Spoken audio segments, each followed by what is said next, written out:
The war was over. At least that's what every channel across the Archon Belt broadcasted. After 12 years for coalition fleets, and the deaths of an estimated 4.2 billion sentients across 3 sectors, the last Terran stronghold, designated Outpost Vega, went silent. No distress beacon. No surrender. Just nothing. The Alvex Dominion declared the event a triumph, their high warlord conducting an ornate public execution of the final known Terran ambassador while thousands of their kind chanted for the end of Earth. The galaxy exhaled. The nightmare they thought was over. They fought like beasts. They died like insects. The Alvex took the credit, of course. But the truth was murkier. Outpost Vega hadn't fallen in battle. It had collapsed from within. Internal systems had fried, orbital defenses went cold, and even the last transmission, a looping garble of static and strange laughter, made no sense. Some whispered it was sabotage. Others, a final virus from the Terrans. But the Alvex warlord had no time for whispers. He had a galaxy to rule. He posted victory markers in every system, plastering the shattered Earth emblem, an old-style blue marble cracked in two, with his own blood-red sigil stamped over it. He didn't realize the Terrans had seen this before. And they had never forgiven it. Sector Ashfall. Somewhere far from the official battle lines in a quiet debris-choked corridor known as Sector Ashfall, a scavenger crew aboard the rust bucket freighter Grux's Bounty stumbled across something strange. At first they thought it was junk, just another dead pod floating among discarded husks of lost fleets. But the energy readings were wrong.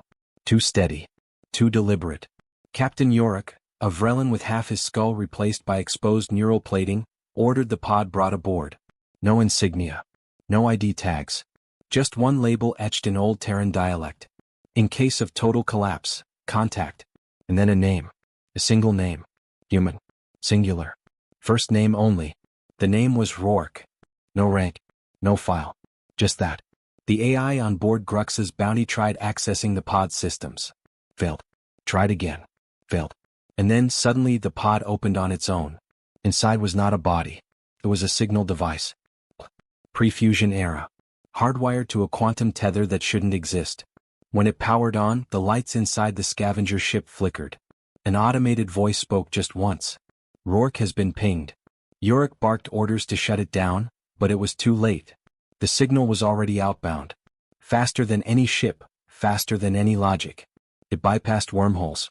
It tunneled through phase folds. The scavengers didn't realize what they'd done. They'd lit a match in a room full of oxygen. The celebration turns cold. Just 3 cycles after the incident, the Alvex Grand Citadel on Vorticer Prime detected an anomaly. Then another. Then 10. Then a cascade. Ships, Terran design, but warped, evolved, appearing in ghost signature flickers across space. They didn't fire weapons. They didn't communicate. They didn't need to. The very presence of their energy readings was enough to freeze entire defense grids. And in the midst of it all, one signal repeated, bouncing between secure military frequencies the Alvex were certain no longer existed. It said only, "Your war was with Earth. But Earth has a longer memory than most." And then, "Rourke is inbound." Who is Rourke? To most of the galaxy the name meant nothing. But to certain high-level strategic officers within the old Coalition command, Rourke was a myth. Not a general. Not a soldier. Something worse. A contingency. The last Terran designed in the Artemis Initiative, the forbidden program that mixed cybernetics, psionics, and AI pattern symbiosis. Rourke had been sealed away. Voluntarily. Because they feared him more than they feared extinction. He wasn't meant for wars. He was the Terran solution to what comes after the end. A door reopens. The scavengers who found the signal? Dead. All of them. Not killed. Just vanished. The ship was found adrift near the Amisis fringe. No crew. No AI. Just one message carved into the bridge ceiling in crude Terran script. Don't light beacons you don't understand. The enemy starts to fracture. Across Dominion-controlled space, planets began going dark. No explosions. No plasma wounds. Just eerie silence. Entire garrisons found floating in orbit, perfectly preserved. Biologicals intact. But their minds gone. Psychic forensic teams collapsed trying to scan them. One report managed to upload before its sender seized mid-transmission. We are not seeing a person. We are seeing a principle. Like vengeance given form. Like guilt made flesh. Earth reconnects. The Alvex attempted to sue for peace with the remaining Earth-based colonies. The response came from an AI intermediary, known only as Polaris, broadcast from the reactivated ArcNet, thought destroyed in the Vega collapse. Polaris spoke with the cold enunciation of a human machine that had watched too many species go extinct. You did not win. You interrupted. Rourke has not returned to continue the war. He is here to end the era of forgetting. Hope in the shadows. Among the former coalition remnants, whispers spread. Of a single dark ship seen escorting refugee freighters to safe harbors through war-torn systems. Of Terran energy pulses rebooting broken stasis pods on dead moons. Of survivors saved from impossible odds, each repeating the same thing. He didn't speak. He just nodded. And then disappeared. When asked who, their answer was always the same. Rourke. The transmission was brief. So brief that many in the Dominion's inner command assumed it had been an elaborate hoax, a remnant signal, an AI glitch from the ruins of Earth. Until the lights at high command dimmed. Until gravity fluctuated on Vorticer Prime. Until the Alvex flagship Dominator's Wrath imploded mid-orbit with no signs of external attack. They weren't prepared for a war with a ghost. Especially not one wearing a human face. A ship with no name. Across the edge of the galaxy in Sector Delta 73, a patrol frigate intercepted a vessel that shouldn't exist. It had no drive plume, no registry, no IFF code. It shimmered like something only half committed to reality. Admiral Tresk ordered its capture, certain it was Terran tech. Possibly a decoy, possibly a trick. They sent drones first. The drones returned, twisted. Not physically, but code-wise. Their internal logic loops were rewritten. They now referred to Admiral Tresk as Unit 004, and every response from them was embedded with the same recursive phrase. You should not have come here. Then the ghost ship vanished. Not jumped. Not cloaked. Vanished, as if it had never been. The memory wars. In the weeks that followed, the Dominion suffered a cascade of failures. Satellites began broadcasting Earth's final battle footage. Footage thought scrubbed from all archives. Prison camps for Terran survivors experienced full lockdowns and subsequent internal revolts, despite no signs of communication with the outside. Then came the deletion of memories. Elite commanders woke up unable to remember key strategic decisions. Entire battalions forgot orders mid-march. On Verlax 7, a governor forgot the war ever happened and opened his capital to what he called our Terran allies. It was psychological warfare, but not of any known kind. They called it digital entropy. The Terrans years ago had another word for it. Rourke Protocol. Unchained. Polaris, the ancient Earth AI system, remained silent after its last warning. But deep in abandoned EarthNet nodes, a few quiet observers, old resistance hackers, now scattered across lawless moons, noticed a terrifying pattern. Rourke wasn't using any known fleet. No armies. No support. He was unlocking dormant systems from a forgotten age. The black sky beacons. The echelon satellites. The drifter loops. Systems humanity had hidden, buried, and eventually refused to acknowledge even existed. These weren't weapons. They were containments. Rourke was breaking the seals. The idea shook even the ex-Terran strategists. If Rourke was calling these back into service, it meant he wasn't here to reclaim Earth. He was here to rewrite the terms of peace. Whispers from Earth. On the remains of Earth's orbit, a long-dormant station blinked to life. Arc 9, the coffin ship, last known to house rogue psionics from the Artemis Initiative. Its auto-broadcast began repeating the same message in hundreds of languages. There is no more Earth. Only memory. There is no more Dominion. Only consequence. Rourke walks. And across the stars, something ancient stirred. Not a ship. Not a fleet. But an echo in space-time. Something older than the war, older even than the species who fought it. Fear spreads across the stars. In response, the Dominion turned desperate. They enacted Protocol Red Sol, targeting all known former human colonies for total sterilization. But the weapon systems failed. The command systems rejected the orders. In one particularly chilling case, the Dominion's fleet over Karsus Prime simply turned and fired on themselves. Logs recovered from a shattered warship revealed the final visual feed of its captain. A man, face shrouded in nanofiber armor, standing on the hull of space itself. No suit. No ship. Just standing watching. And the captain, through trembling sobs, said, "He looked at me. And I remembered everything I ever did to them. I remembered, and he made me live it. The human who wasn't." It became clear, Rourke wasn't just human anymore. He had become something else. No food. No oxygen. No need for communication. His presence, confirmed now across 9 sectors, suggested omnipresence or something approximating it. Each encounter followed the same pattern. A Dominion vessel or base activates a secure system. A flicker, visual or psychic, occurs. The target begins to collapse internally. Not from weapons, but from remorse. One base commander fell to his knees screaming, "I was only following orders," before his own troops turned on him, sobbing. The final celebration. Back on Vorticer Prime, the Alvex warlord prepared his final declaration. A galaxy-wide victory parade. His species had crushed a plague. Earth was done. Rourke, he claimed, was a myth, a post-war hallucination spread by scattered minds unable to adapt to peace. He gathered the remaining Dominion leaders in a grand cathedral made of obsidian and fire. He broadcast across 6 systems. He raised his weapon to deliver his final address. And then, mid-sentence, all light ceased. Darkness and a single word. When vision returned, the warlord stood alone. No guards. No commanders. No cathedral.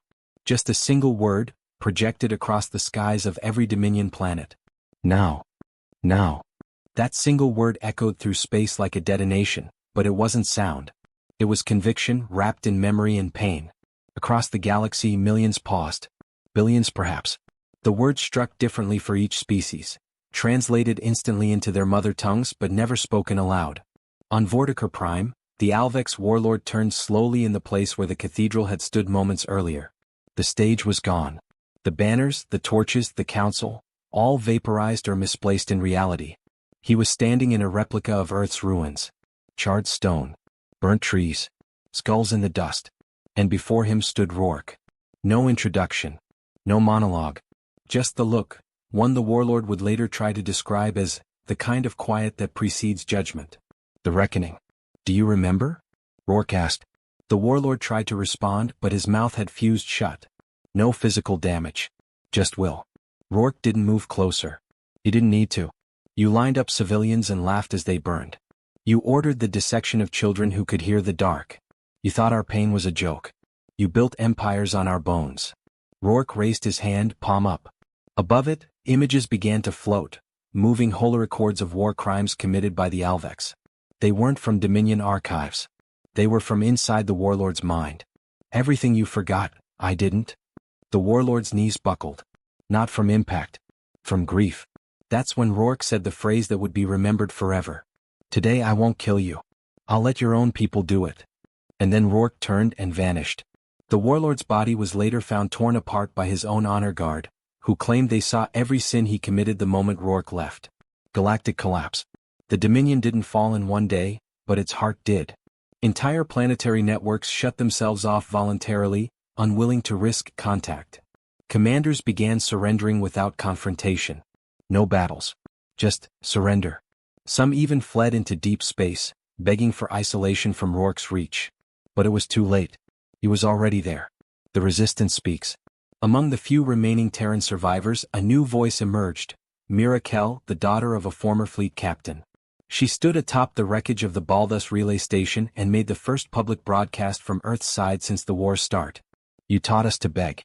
We learned to listen. You taught us to kneel. We learned to endure. You taught US war. We learned to survive it. Now you want peace? We're not sure we believe in that anymore." Her message spread like wildfire. Not because it was threatening, but because it sounded like truth. And truth was deadlier than weapons. Return of the Forgotten. In Sector 88 Rho, a previously missing Terran dreadnought, the TNS Red Memory, returned from deep void space, entirely automated, carrying no crew. Just a message on repeat. Awaiting orders from Rourke. It wasn't the only one. Ships, bases, stations long considered destroyed or missing in action began to stir. Some came from black holes. Others from collapsed wormholes. The Terrans had hidden them. But not as weapons. As warnings.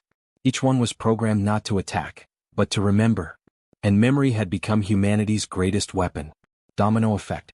World by world, species by species, the Dominion's foundation turned to ash. The Draskian trade unions surrendered their charter and requested reparations from the Terrans. The Zenari priesthood renounced their alliances and began teaching a new theology, suffering as a teacher, Earth as its prophet. The Orolith declared neutrality and ejected all Dominion officials. And the Dominion's capital world, once the gleaming bastion of rule and law, became a graveyard of empty thrones. Each throne bore one word: remember. Rourke's voice. For weeks, the galaxy had seen Rourke but heard almost nothing. That changed when he spoke via a universal transmission, sent through every device, every comms line, every implant. We are not returning to rebuild. We are not here for revenge.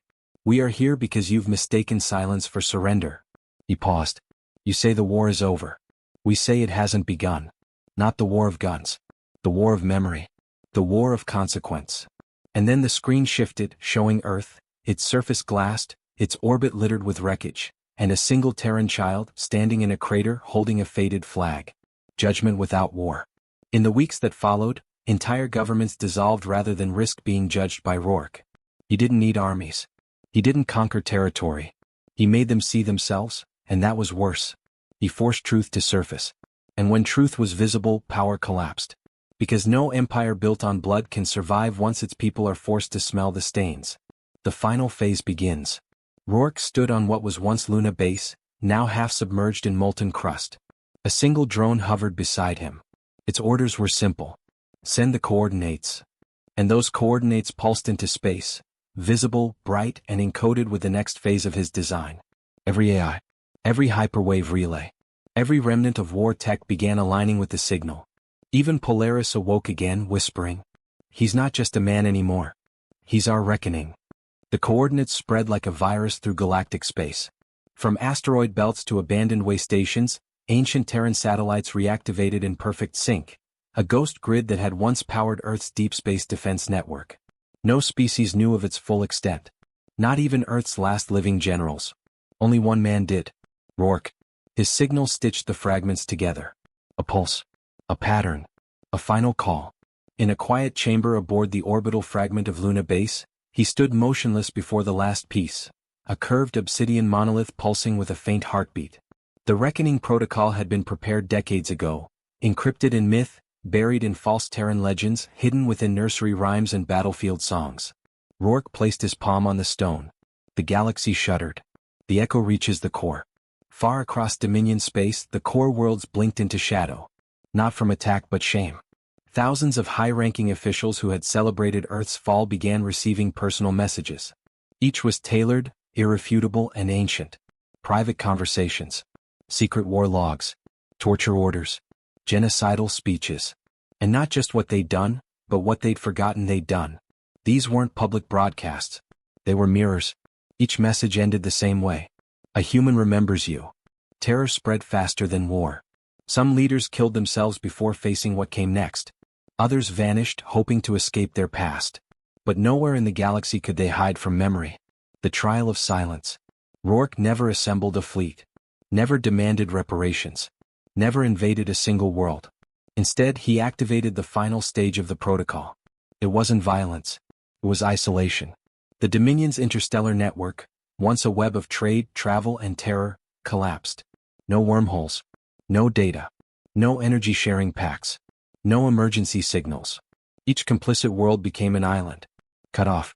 Forgotten. Worse than war, was being unseen. Rourke had made Earth invisible. Now he made them invisible.